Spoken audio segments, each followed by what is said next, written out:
Hey, this is Sandy. And Randy. And we're here on AT Corner. Being an athletic trainer comes with ups and downs, and we're here to showcase it all. Join us as we share our world in sports medicine.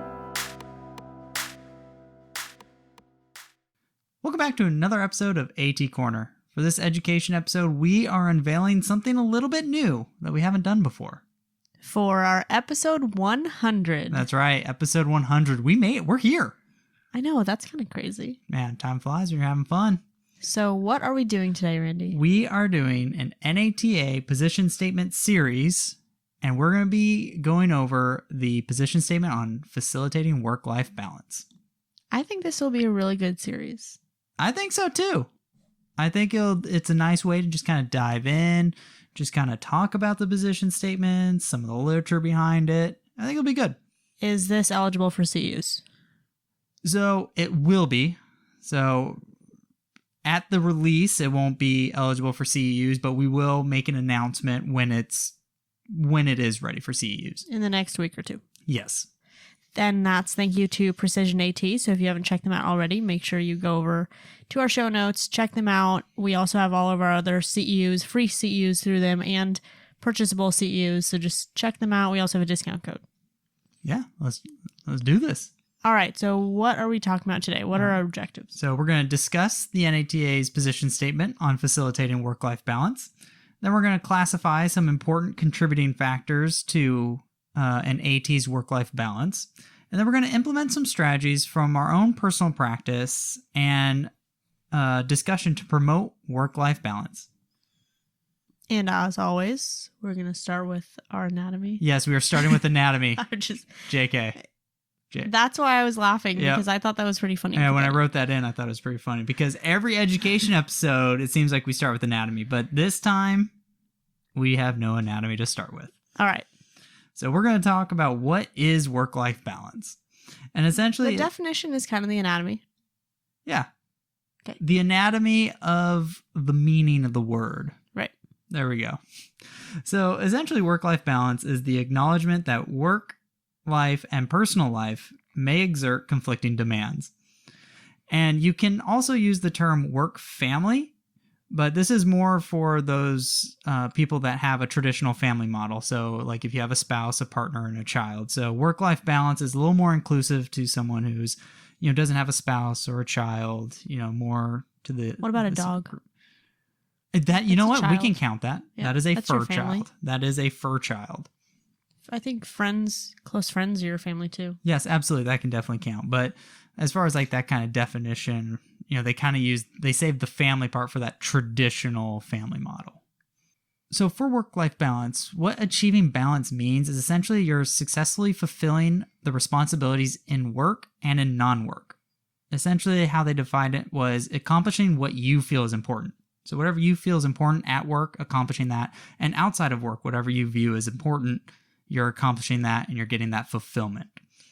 So I don't know if I did not review this as well as you did, but I don't know in the position statement if the balance part was given like a quantitative value, but something that one of our listeners, and I think someone we actually had on the show, I think Allison actually said it, was she pointed out the fact that balance is different. Is going to be different for everyone, and it doesn't have to be 50-50. So achieving balance at work does not have to be equal to the amount that you're achieving outside of work. You just have to accomplish what you feel is important, and that's what creates that balance. Absolutely, and I think that's the important part of that definition is you're getting done what you think is important. So it's really going off of what you value and what you think needs to, be completed or what you need to get done. Okay, so this sounds pretty simple, right? But obviously a lot of people struggle with it. So can we talk a little bit more about the conflict side of that? Yes. So conflict, they broke it down into conflict can be created between three different factors. And this is organizational or structural, which is defined as kind of like your work-related stuff. This is like being in the office, your setting. That's kind of what that branch is. And then there's the individual aspect, which is your personal values, your beliefs, your preferences for work, so where you want to work and everything like that.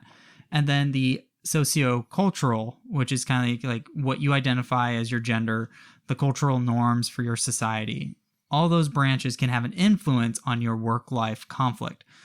And maybe to no surprise, the biggest one that they identified to be the issue for athletic trainers was that organizational or structural being the biggest contributor to that just work-life imbalance for ATs. I feel like that's hard because it's so external. Yes. Like, there's only so much that you can change about it. And yes, you can change your setting, you can change your job, but as far as like that individual job just recurring, this is something that actually Randy and we talk about a lot, is that a lot of places that don't change are the ones that say, well, it's always been this way. Oh goodness, yes. I that response just drives me nuts. Right. Like, yes, you're right, it has, but so let's try and do better. Let's try and not make those same mistakes. Right.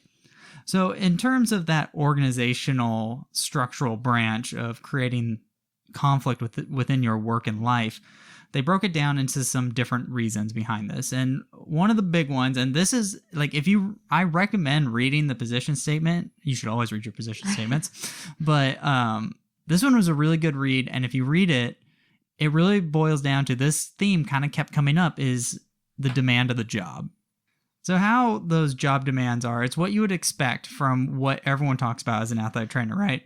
Our work hours and our travel. And it was interesting because they kind of like reference a couple of studies that were done on Division I, NCAA Division I athletic trainers, which, a lot of research is into this group of athletic trainers just because of how demanding that setting can be. D1 ATs on average worked 63 hours per week. Oh my gosh. Does that include travel? I believe so. I believe that included the travel. Because I feel like 63 hours, that's just a lot. That's a lot. Like, that's a lot. And you know what? It's right on par with what I would used to put down as my average weekly for my previous job. At a D1. Yeah. So when I saw the number, it's like, oh man. What is that? That's right on. Is that like 12 hours a day? If you only work 5 days. Oh, shoot. Yeah. 10 hours if you work 6. Right. Yeah, we are doing math on this episode. We're crushing it. And what I thought was crazy, they said some reported 80 plus hours a week. I don't think I could handle that. Like, not even for like a short amount Your of time. life is literally sleep and work. That's it. Right. That's wild. Right. Yeah. That it's crazy that is still just those hours is just so demanding. Luckily, I feel like we talk about it, but I don't think that's the majority of jobs. No. And now, It's I would not say the majority is 40, however. No. I work at a agree. community college, and I'm not working 40 hours, so. And like some people like to bring up how like with athletic training, right? Like it comes in waves, right? Like some people are okay with like, okay, like this week, yes, I did work this much.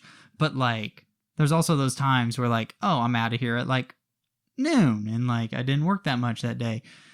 And those are benefits, but also, I mean, how much is that those long hours outweighing those days that you get to kind of leave a little early? Right. And I think that sometimes gets forgotten too. Like you still want to have a consistent schedule that's not working you to the bone. Right. That's kind of like one thing that my co-head and I talk about, and we try to really emphasize the balance of our jobs, because a lot of community colleges, the benefit of them is they are hourly. So if you do work over 40 hours, you get overtime. Unfortunately, that's not how my contract works. So we do try to balance it out. So it's like, okay, if I work 50 hours this week, then next week I'm going to try to work closer to 30, which obviously 30 is a little bit hard to do in an athletic training setting, especially in the fall. But I could probably counter that out with like fall, I'm working closer to 50 hours. Spring, I'm working shorter. I'm maybe not hitting all my 40 hours. But it's because I did that in the fall. And I think that is a nice aspect, is that hourly kind of deal. unfortunately, there's a lot of AT jobs out there that are salary, so they don't have that protection, because that's what we do with our ATs. There's I'm the only one who's like a salary position. Everyone else is hourly. So like if they have a game on the weekend, hey, they're getting a day off during the week, which is perfect. But unfortunately that's, those, unprotected ATs, it's almost like, man, what do you do? Right. Another topic that came up, or like is broken into that organizational contribution, is the lack of schedule autonomy and flexibility. And as I got thinking about this, I was like, man, that's really true. Because our schedules are basically dictated by practice time. Like you do get some, like it's getting better, and I think a lot of ATs are taking control of their schedule, but it's still like, especially again at that D1 level, if coach is saying they're having practice at 6 a.m., well, guess what?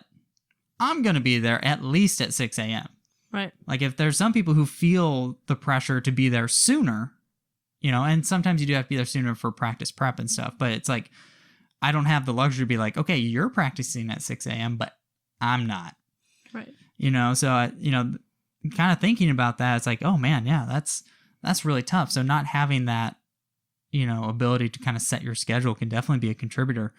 And then they came up with the concept of FaceTime, which I thought was very interesting. And that's essentially saying you physically being at your place of work to work and to practice, which we kind of do as ATs. Like a lot of the stuff we do, we kind of have to be there. We have to be in our work setting, and that can definitely be a load on people. Yeah, I noticed that there is so much that we can do remote, surprisingly. Yes. A lot of admin stuff, but all of the main bulk of our job has to be in person. Yeah, so that can even down to like the little check-ins that you wouldn't necessarily see someone if you weren't on site. Absolutely. To check in with them. They're not going to walk into the ATR, for example, but they might be walking down the hallway, or you might run into them on the way to practice, or if you're at practice, someone might come seek you out. And also, like, you being there, it seems like is a little more accessible for the student athletes, whereas, telehealth, telemedicine, yes, it has utility and it has usefulness, but like, how comfortable do your student athletes feel? Some might not feel like they're getting much out of it. So it creates just that extra variable that I think, a lot of clinicians could feel that pressure, like, oh, I need to be in the office. I need to go. Right. Or the cycle fight battle about, oh, there needs to be an athletic trainer on site when there are practices going on, because what if something happens? I need to respond. But then also coaches schedule practices last minute, and oh shoot, I said that athletic trainer has to be here. Yeah, exactly. And that goes back to that schedule autonomy. Right. The next topic that they introduced was role strain. So role strain is the subjective state of emotional arousal in response to external conditions. And in this case, it could be due to your roles, like ambiguity, so you don't really know what you're doing, difficulty, maybe the role's conflicting with other roles, or the role, just whatever is expected of you, is impossible to meet. So all those factors creating that state of just stress that you're getting from that role that you're in. Ambiguity as in like jack of all trades, we do a lot. Kind of, right? Like your role's not defined. They just kind of assume like, duties as assigned. Yeah. The AT can do this. Oh, hey, we're expecting you to do this next. And you're just like, I didn't know that was my job. Right. Which again, now that I'm like, getting more years of experience, I'm starting to notice this is like, man, this actually really is a thing, like role ambiguity. So this role strain, they had different categories for. One of the categories was role overload. Again, you're going to see the common theme of the work-life balance paper in general was long hours and weird schedules. So you're just inundated with being an athletic trainer for 63 hours a week, right? You're going to get burnt out from that. You're going to get overload. The next one was role conflict. So essentially what's happening is because of the role that you're in that setting as an athletic trainer, you're devoting all your energy to your patient care, towards your admin duties, all the duties of an athletic trainer, that it's leaving you less energy for your other roles as like a friend or a father or husband, wife, a partner. So that's one, that's the definition for role conflict. The next one, again, is role ambiguity. So you're uncertain of what exactly my job is. And which I do, like you said, I think that is very common for athletic trainers because of, duties as assigned. Next thing you know, you're taking on these other roles and you're just like, I don't know if I should be, like, this should be my job. Oh, we're fundraising now for the athletics department? Oh, yeah, that's me, huh? And then the next two, they didn't really go into too much, is role incongruity. The person is incompatible with the expectation. So whatever your expectations were, that person in the role just wasn't really fit for those. And then role incompetence. The person is just not prepared for the role. They really didn't, talk into that. The first three are kind of like the more like, boom, those are like athletic training. Exactly. I hope role incompetence is not something we really find. Exactly. And I think that's probably why they didn't stress it. Exactly. But I could see that kind of coming up, not like the job of an athletic trainer, but like depending on the setting or like just kind of where you're at as an athletic trainer, you weren't ready for that position kind of deal. Or if you change sports and you don't know anything about that sport. Yeah, I could see that, but I feel like incompetence, man, that's a brutal word. It's a little blunt. Yeah. All right. The next one that they listed was, everyone's kind of like you said, it's kind of like that, oh, it's always kind of like this. It's just kind of that rumor that always gets passed around. And it is a real issue within our profession, is the lack of compensation. We've all heard it as athletic trainers. I remember as a student, for me, you're always warned, hey, you're not going to make a lot. You're not in this for the money. You're not in this for the money. And in cases that is true, but also, it's not doom and gloom. ATs are starting to get paid more. That is true. We are seeing salaries increase, not large, but they are starting to grow. But there is also money in AT. There is. Don't just think like, oh, I'm an athletic trainer, I'm going to be poor forever. No, there is money out there. It's unfortunately, you just kind of got to know where to look, and it takes a lot more effort than maybe some other professions, but AT can be very profitable. And it doesn't necessarily mean like you have to go to an industrial setting where there's money, or you have to go to a doctor's office. Like there are certain traditional settings that are more profitable if that's Absolutely. what you're looking for, but it just, not all of them are. And I think you can make an argument, because this did come up in the paper itself, is like, yes, obviously when people think of compensation, right, they're thinking of money. And that is definitely a big portion of what makes people happy, right? Like if you have a little bit more money, you can do more things, you can support people.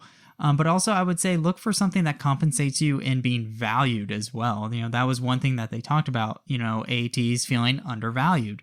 So when you think of lack of compensation, it doesn't necessarily have to be money. If you're, obviously if you are okay with your salary, but you're in a place that doesn't really value you, that can definitely just be as stressful. So it's definitely that recognition that like, yes, I am a healthcare professional. I am making a very big difference for this, athletics department, for this patient population. I think being valued counts just as much as as a money value as well. I think there's also a lot that goes in beyond salary, like the benefits. Oh, 100%. And also the, not just health benefits, but also like CEUs, or do they pay for you to go to conferences or stuff like that? And they definitely brought that up as, part of the strategies to promote work-life balance, which we'll get into in a little bit. So yeah, definitely. And that just shows if they're able to do all that, they value that. They value what you learn from these continuing education, or they want to make sure that you are happy at where you work. And then this last one that is a part of that organization structure branch that creates conflict is the lack of promotion and advancement.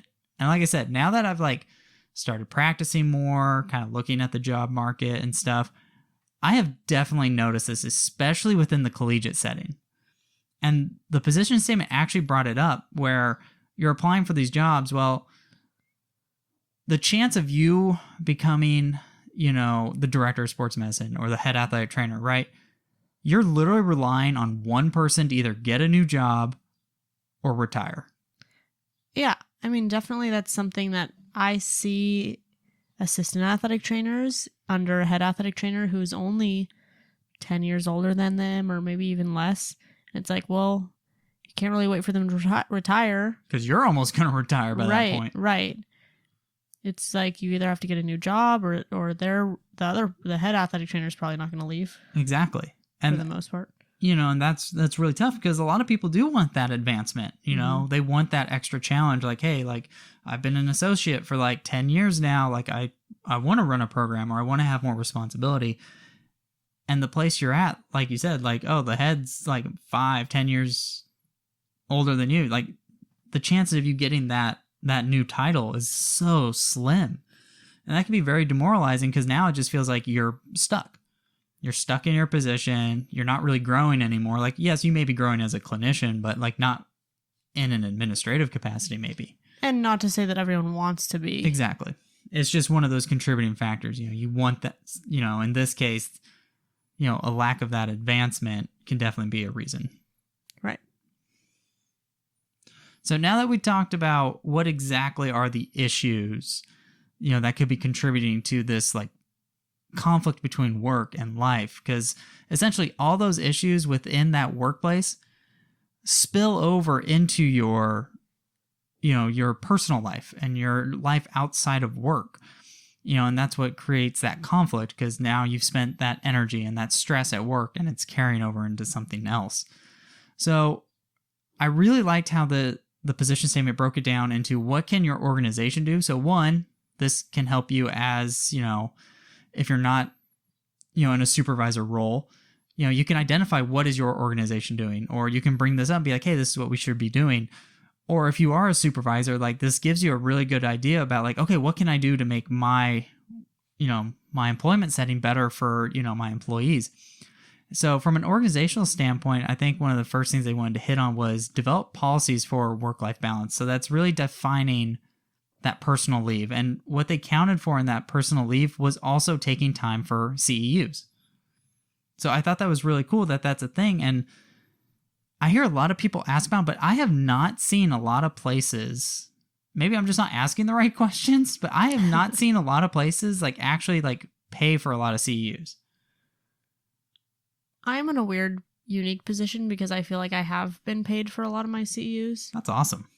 But one thing that you guys might want to look into is, like at my job, I don't have to take vacation days if I'm going to a CEU event. Oh, nice. Yeah. That's cool. And I think that should be pretty standard, especially like, I don't know. I think it's pretty standard at the community college, but I only know California community colleges, so. Yes. Which I feel like are a lot different than the rest. Like, I feel like when I say community college, I feel like sometimes the rest of the world is like, oh, high school. Oh, yeah. Or like no admin or whatever. Yeah. But I feel like community college is kind of where it's at in California. It's not wrong. Yeah. That is very true. We have a lot of support. I feel like there's a lot of money in community college. Yeah, a lot of funding for the schools, just in general. But also developing those policies on, patient care, having set hours, making sure if schedules are changed, here's what that means. Or like, hey, if these, if you're doing this, we need to have per diem ATs cover this, or we need to have this service taken care of.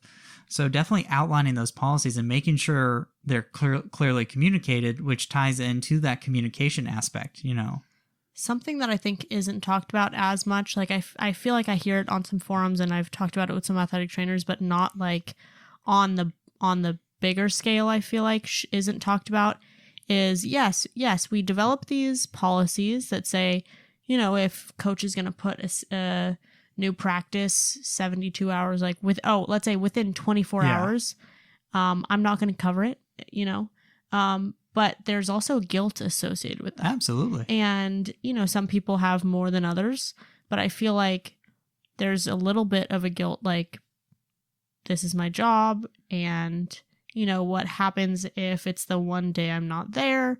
Yes. But essentially, like, that's your policy, and it's now on coach. Yes. It's not on you. That shouldn't be on you. Or if you need to take vacation and no other athletic trainers can cover, like, you need to take care of yourself. Oh, 100%. 100%. And also, that's just saying if coach even lets you know. Right. Right? There's times you just don't find out until that day. So that definitely creates, that frustration. And that also ties into the communication aspect of being able to communicate the expectations, one's from the sports medicine staff, but also from your coaches and from your, admin, being able to sit down and talk to them. What are their expectations for like our role? What are we expecting from them? Right. And, the position statement definitely encouraged, like, this should be happening regularly, but like, obviously things happen when you're talking about coaches and admin, right? That's a lot of different schedules to try and align. So at minimum, if doing this at the beginning of the season, is perfect, just getting that open forum to talk about, here are the expectations so everyone knows. I feel like that's also not talked about a lot as a student, or not mirrored a lot, because your meetings with your administration usually is like just with you and admin, or you and your other athletic trainers, but that was something unique that my co-head and I got to bring our student in to a meeting. We asked our admin if, hey, our student is going to have to do this one day. Like, do you mind if he sits in and just listens? And then we debriefed afterward, and it was from hearing from his perspective, because that's not something that we got to do as students, and maybe there are some people who do, but that's not something you really learn as a student. No, not at all. And you kind of have to just go in and say, oh, now I have to communicate with admin. I have to ask about expectations. Yeah. Or, having a disagreement with your admin. There's definitely things that, you bring forward as an AT that they're kind of like going another route, and you're just kind of like, no, this is just a bad idea, or having that disagreement. So learning to be able to, okay, they're just not going to do what I say. Right. Okay, how do I work with this? Like, what can we do? How, it would be nice to learn that as a student, as opposed to now you are the professional. You're the one making the call, and you're like, oh, they just said no. What do I do now? Yeah, what do I do now? Like, this is still a problem. How can I fix the problem? Because they're not going to do exactly what I want. How can we compromise? Exactly. The next strategy they had for organizations is establishing mentor programs.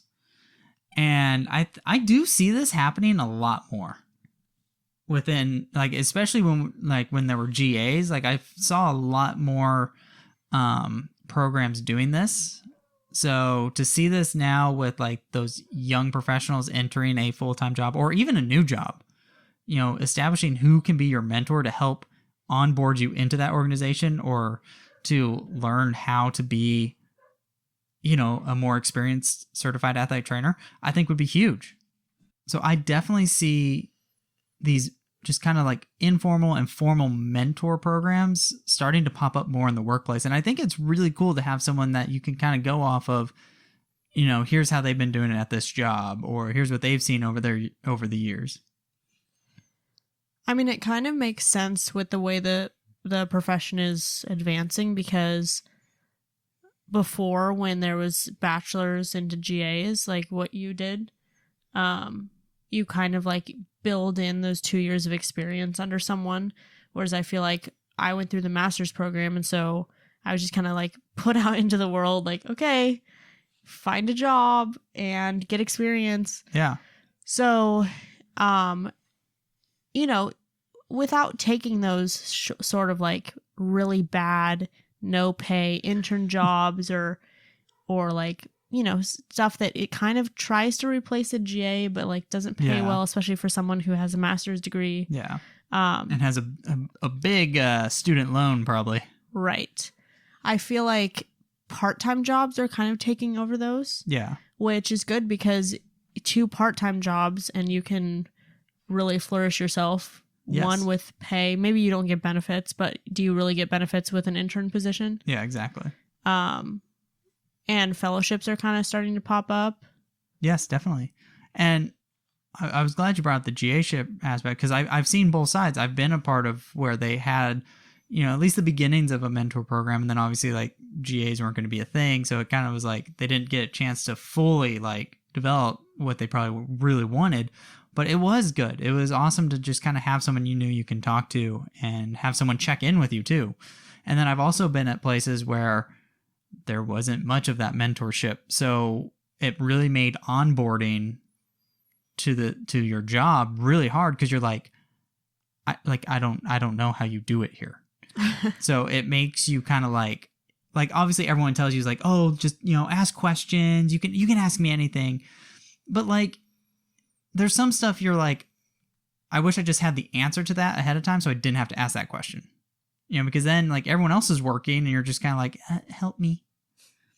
I will never look at onboarding the same now. I agree. After my most recent job, where both of us are new to the school. Yes. Supposed to be 2 full-time and 2 part-time. We have 2 full-time. We are currently onboarding 2 part-time. But we both got the job at the same time. I started 2 weeks before my co-head. And so essentially we both came in with no, admin was super helpful with like, hey, here's how the previous ATs did it. We think That's this good. is like, Yeah. At least they tried. Right. But they're not athletic trainers. Exactly. So like there's a short, there's not as much that they can really like give all the insight to. But a lot of the little things, like, here are a bunch of keys. Yeah. I don't know what they go to. Or like, here's a locked cabinet that I had probably for 2 months locked that I didn't know what was in there or how to open it. Yeah. I remember that. And then I had to search all the drawers and find a key and yeah, I remember that. Yeah. Little things like that. No, yeah, absolutely. And because of my experience of just, I wasn't happy the way I was onboarded. Now I really take that personally about like, okay, like when I have someone new, like I want to give them as much information. I mean, sometimes it's a lot of information. Set them up for success. Yes. Like I rather make sure you have the information than you just not have it all and have to ask questions. Obviously, questions are important. Yes, obviously questions, but I don't want to feel like you have to ask like for stuff that I could have just gave you ahead of time. Mm-hmm. Right? Does that make sense? That makes sense. Yeah. The next one, which is pretty common with athletic training, you're starting to see it more, is that job sharing. So the strict job sharing that they kind of defined was basically 2 people doing one job, which that doesn't necessarily happen all the time. So what they talked about was that modified style where essentially the AT for women's soccer is gone that day on vacation. So someone else is going to step in that day to cover women's soccer to help with treatments before the game or treatments before practice. So that's essentially a modified style, right? It's someone filling in for that main person while they're gone or while they're doing something else. And I thought what was kind of cool is they basically said that really helps create that family atmosphere, and it really does, to understand that like, oh, like I know if I can't do this, this person has my back. Or like, oh man, like, and they brought up like the family aspect, like, oh, like my kid has a recital, or, oh, I have to take my kid to the doctors. Like someone being there to be able to like, oh, like, okay, like I got it. You go, I'll take care of it. Don't worry about it. Because on the flip side, they'll also do that for you. Like, oh, I have a dentist appointment today. And like, hey, someone's going to take care of you, which by the way, I did go to the dentist not too long ago. Good job. I was a good boy. I was a good boy. That's like something that my co-head and I do. We were like, oh, hey, I'm going to be, do you mind if I take like 2 hours in the morning to go to the dentist? Or, and then like the next week I'll be like, oh yeah, do you mind if I leave early to go to acupuncture? Oh yeah, I'll cover for you. Oh, absolutely. And I think it is becoming a little more comfortable for ATs to do that. I know there's some ATs out there that are just like, no, like I got to get my team ready, and like, oh, like conference championships coming up, like I got to do this. I got to be there, get them prepped. And it's just like, and I get it, I respect that, but also it's like, you need to do this, right? Like you're going to be traveling a lot coming up, like, or you need some time off. Like we will take care of it. Like we can do it. Like obviously we're not replacing you, but we can at least get the job done. The next one for like organizations in general is being able to recognize and reward your efforts. And celebrate. Yes, celebrate. That is what we learned. Yeah. From good old Julie Max. She told us we need to celebrate more. And that's true. It goes back to that feeling undervalued aspect. Even just a simple thank you, which they said that in the position statement, that a simple thank you can go a long way. Like just having someone just say, hey, thank you for doing this. Or, hey, great job on doing this. Like that's huge. So I think being able to get that recognition or get some kind of reward, incentive for what you've done, oh man, that'll make you really satisfied with the job that you're doing. And then the last one, which every athletic trainer knows this is probably the toughest part. Practice what you preach. Basically, they were saying that if, as an organization or as a supervisor yourself, if you're able to model and promote work-life balance within your own life, right, you're going to be able to promote it for everybody on your staff, which if we all know athletic trainers, we are the worst patients to ourselves. Well, it goes back to what Erica Marcano was talking about when we brought her on, and what she emphasizes in a lot of her work-life balance work. And she says, you know, we emphasize this with our athletes, and if they were having a job that was just not meeting their needs, they weren't able to fill their cup, if they weren't able to do all these things, we advocate for them. We have to be able to advocate for ourselves, just like we were in their shoes. 100%. 100%. And ATs are notoriously, that's a tough part. Yeah. But we can do this. We can do this. So then that was the organization aspect. So what essentially your workplace can do, what your supervisor can do, what as you as a supervisor can do. The next is kind of going off of the individual. So basically yourself as the clinician. And in your workplace, I think one area that that is tough, but I think, again, I've seen a lot of younger ATs starting to do this, and it's obviously a good thing, is setting boundaries. An example that they had was, no messages after this certain time unless it's an emergency. And then they made sure to say, clearly define what an emergency is for everybody so they know what an emergency is. This is something that Randy is so good at when our phone is we're trying to go to bed and his phone's off to the side and he gets a text and I'm like, oh, you got a text. And he's like, I'll deal with it in the morning. That's tomorrow. I'm like, how? I'd be like, hey, nope. I need to go look at that. Nope, it's 10 o'clock. I'm in bed now. It can wait till tomorrow. And I think that is important. And that is definitely something that I've learned. And I'm actually really happy about it.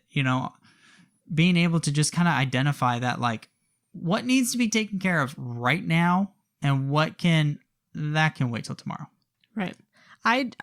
There are a little bit of different ways that you can approach this too, even if, I don't necessarily set that boundary. I also don't text my athletes nearly as much as you do. I feel like that's your primary communication. Whereas yes. I honestly, not that many athletes have my number, but I always tell the coaches, if you feel like this is something that you need to urgently reach me for, you can text me and I just won't respond if it's something that I don't deem is an emergency or Absolutely. Urgent. Absolutely. Because we have definitely had plenty of those texts that the coach thought it was an emergency, but it's that's not an emergency. Right. And then another cool thing that they talked about, for workplaces, creating your personal and professional goals, but also scheduling that calendar around those. So scheduling your calendar around what your personal and professional goals are, as opposed to, I feel like, scheduling those goals around your athletic calendar, which is tough about that traditional setting, right? Because there's going to be certain days for sure. If you're expected to travel, right? My team's in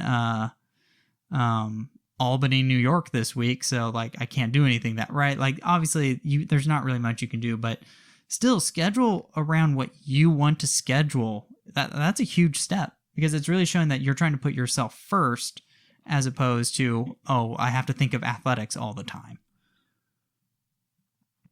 And then for your non-workplace goals as the clinician, essentially, you should have some time to disengage from your role as an athletic trainer. And look at that personal time as just not a routine, but make it a ritual. Make that personal time really meaningful for you, and make sure that I need this time. I want to be able to do this. If that's what we like to say, do nothing day, then do nothing day. We do do nothing days. If that's what you need to feel successful in those outside responsibilities, those responsibilities outside of being an AT, then do it, because that's clearly important to you. There's nothing wrong with the occasional do nothing day. Do nothing day. Obviously, we have those a lot. I also feel like you have to know yourself well enough that you know how, not only what your needs are or like how to meet your needs, but like know yourself well enough so that those needs can get met. Because if you don't know what you need, then obviously you can't. I mean, it's hit or miss if you're gonna get it. Absolutely. So I also feel like we put so much emphasis on like, oh, I have to do this for my job, because if I don't do this for my job, I'm going to get fired, or, you know, I'm going to get in trouble. But also, like, if you don't do this for your personal life, like, we have to have that same idea of like, what's going to happen? There are consequences. No, you're not going to get fired from your personal job, but your cup's going to run empty. Yeah. You're not going to be able to function. You're not going to be able to function at work. Yes. It will spill over. Right. So next, kind of like what you were saying, is knowing yourself. Be willing to ask for help. You know, if it kind of goes back to having that like job sharing, right? Like if you were overwhelmed, there's nothing wrong with saying like, hey, I need help with this. If you have 10 athletes waiting for treatment for you, instead of trying to like push through 10 athletes, ask for help. Ask for someone to like, hey, do you mind setting this person up? Or hey, can you do this for me? You know, because again, like we should all be able to help each other out. And then this last one I thought was very good, because as ATs, we are not used to doing this, but invest your time in one role at a time. Once you start trying to be two things at once, I think that creates a lot of stress, and lines are going to start blending, and you're not going to be able to turn one off more than the other. So if you're at work, hey, invest in that time. But then when it's time to like, hey, I need to do the personal stuff, even if it's at work, right? Invest in that personal stuff. So I think being able to invest in one role at a time can help manage that energy a little bit better. And I was just going to say, going back to like talking to Erica, right? Managing that energy. Because sometimes, you do have to give a lot of energy for work, but okay, how can we manage how much that energy is being given, and how can we recharge that energy elsewhere? Is there anything else you want to add about workplace or non-workplace? No, I think just essentially just starting, just doing one simple task, I think could be huge. And it is hard to do as an AT because, like you said, like, right, sometimes guilt comes in because we do care a lot about our patients. We want our patients to be okay. We want our athletes to perform the best they can and be healthy and be safe, but we also, it's kind of like that emergency situation, right? One of the first things they tell you that everyone forgets, by the way, on their practical, especially like CPR, is what's the first step, right? You check if the scene is safe. If the scene's not safe, well, you going out there isn't going to help anybody, right? So it's kind of the same thing. If I'm not taking care of myself too, then I can't take care of my patients as well. Or if you don't call 911 because no one's going to come back you up. Yeah, that too. See, ask for help. Ask for help. Cool. So I think we can go into some of that fine print we have at the end of every episode. I think we can. So if you are not a part of our Facebook group, head over to facebook.com/group/AT Corner Podcast. We have other listeners of the show. We'll put up a question of the week. You can post something that this reminds you of. You can post how you, do work-life balance or how you find that balance. Definitely. Really anything athletic training we like to share in there. I was going to say, or a good story of how work hours probably messed that work-life balance up a little bit. Yes. You know what? That's actually something that I was going to talk about in the episode that I feel like one of my students brought to my attention. They were saying how much they were at a different, I can't remember if they did 2 high school rotations or like 2 community college rotations, but they did 2 rotations. And they were saying how different they were. And I was like, you know what? That's actually a really good point, because I feel like so many times we get maybe burnt out's not the right word, but maybe it is, burnt out of a certain job. Yes. And so many of us are like, okay, well, go to the industrial setting or go find a new setting. Like go to the high school or go to the college or go to a physician office, something else. But it could also be the job. Yes. Like maybe you don't have the admin support. Maybe you have tough coaches. Maybe you just, the fit isn't there is Yes. what it needs to be. And maybe you do still want to be an athletic trainer. Absolutely. And that's just something that, that one place just wasn't right. Yeah. And again, like you said, it doesn't have to be the setting, right? Like you can stay probably traditional, maybe just that place you were at is just not a good environment to promote work-life balance. So back to our fine print. If you guys are new, every other episode is education or stories. This one was an education episode. Again, thank you to Precision AT for doing the CEUs on this. Again, as a reminder, the CEUs aren't going to be immediate like they have been in our past education episodes. It'll take about 2 weeks or so to make this episode CEU eligible. So don't worry. It will be, just not immediately. And then lastly, speaking of work-life balance, because this podcast, obviously we put a lot of work into it outside of work and, kind of meshes into our personal life. We are taking a summer break as we do every summer. And we will be back for our season 3 on our August 17th, 3rd year anniversary. Actually, Yes. wait, 2nd year anniversary. Yes, 3rd season. Yes, 3rd season. So we've been doing it for 2 years. Yes. But don't worry, we are definitely still going to be active in our Instagram, our Facebook, so don't worry. You'll still see us around, just the actual audio content. Stay tuned for season 3. If you really miss us, you have 99 other episodes you can go back to. And also, hopefully we see people at NATA. Yes. We will be in Philly. Stay tuned. So I think that's all. Yep, that's it. Right. Thank you for helping us showcase athletic training behind the tape. Bye.